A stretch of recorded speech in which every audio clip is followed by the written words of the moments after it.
Eugene Wamalwa, who has been a minister for very many years in this country, he has never used such positions to advance the welfare of the people of Bungoma and Trans Nzoia. He has never used his position as CS for water. He never used his position as CS devolution. He never used his position as CS defense to enrich the people of Mlembe, the people who come from Western Kenya, the Luyas, the Sabauts, the Tesos.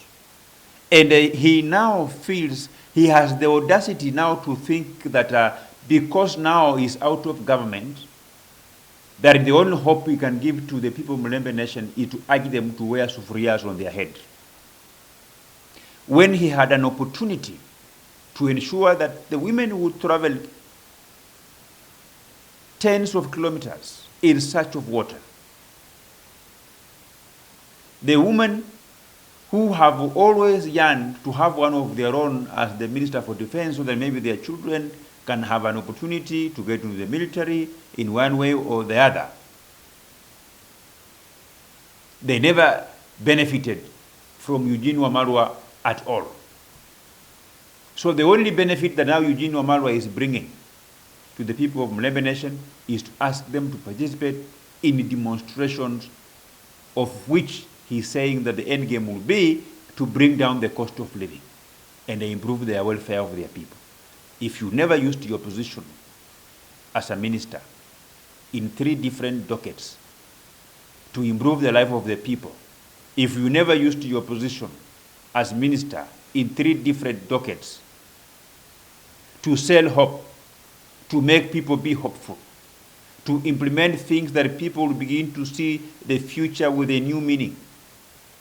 If you fail, Eugene Wamalwa, stupidity is when you begin to think that now you will impress us by asking us to join maandamano. And I have always told you, and I want to repeat,